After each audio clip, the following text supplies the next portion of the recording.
மக்கள் தானாக அவர்களா வந்து திரண்டு உட்கார வேண்டாமா? 300 ரூபாய் பணம் கொடுத்து மத்தியான சாப்பாடு, இதுதான் பாராட்டு விழாவா?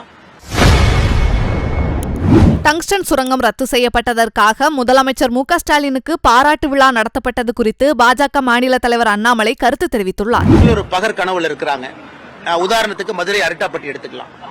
92 அரசு பேருந்துகள்ல 300 ரூபாய் பணம் கொடுத்து மத்தியான உணவு கொடுத்து நம்முடைய சகோதரிகளை தாய்மார்களை அழைத்து கொண்டு வந்து முதலமைச்சருக்கு பாராட்டு கூட்டம் நடத்துறாங்க.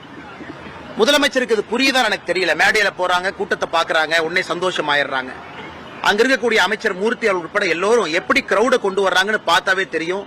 திராவிட முன்னேற்ற கழகம் எந்த காரணத்திற்கும் திமுகவுடைய ஆட்சி வருவதற்கு வாய்ப்பில்லை. உதாரணத்திற்கு அந்த பாராட்டு விழா உதாரணமா சொல்றேன். 92 அரசு பேருந்துல மக்களை அழைத்து வந்தா பாராட்டு விழா நடத்துவீங்க?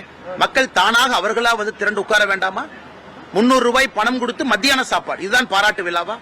நாளை அமைச்சர் கிஷன் ரெட்டி அவர்கள் நடக்கக்கூடிய பாராட்டு விழா பாருங்க. கிராம மக்கள் அவர்களாக வந்து அந்த பாராட்டு விழாவை ஏற்பாடு செஞ்சிருக்கிறாங்க. இரண்டாவது, முதலமைச்சர் அவர்களை பொறுத்தவரை ஒரு காலத்துல ரோட் ஷோ எல்லாம் கூடாதும்பாங்க. பிரதமர் அவர்கள் சும்மா டிராமா பண்றாங்க, எதுக்கு ரோட் ஷோ? இன்னைக்கு முதலமைச்சர் அவர்கள் ஊர்ல மக்கள் உட்கார வச்சு நான் அந்த ரோட் ஷோல போய் தான் என்னுடைய ஆட்சிக்கு வந்து மக்கள் ஆதரவு கொடுக்கின்றார்கள் என்று சொல்லுகின்ற நிலைமைக்கு தள்ளப்பட்டிருக்கிறாங்க. அதனால் எதற்காக பாரத பிரதமர் நரேந்திர மோடி அவர்களை முதலமைச்சர் அவர்கள் எதிர்த்தார்களோ அந்த ரோட் ஷோக்கு அனுமதி கொடுக்காம, ஒரு பிரதமருக்கு அனுமதி கொடுக்காத அவலம் தமிழகத்தில் நடந்தது. இந்தியாவில் எங்கேயுமே அனுமதி ஒரு பிரதமருக்கு கொடுக்காம இல்ல. கோர்ட்டுக்கு போய் கோயம்புத்தூருக்கு பர்மிஷன் வாங்கணும். இன்னைக்கு அதே முதலமைச்சர் கூட்டத்தை நிறுத்தி வச்சுட்டு இந்த பக்கம் அந்த பக்கம் கை கொடுத்துட்டு போறாரு. கேட்டா மக்கள் அவர்களாகவே தானாக வந்து என்னை பார்க்கிறாங்க, இந்த ஆட்சி அவ்வளவு அருமையா இருக்கு, 2026 ஆட்சிக்கு வரப்போறோம். ஆனால் வெறும் நாடக கம்பெனியை போலதான் திமுகவினுடைய ஆட்சி நடக்கிறது.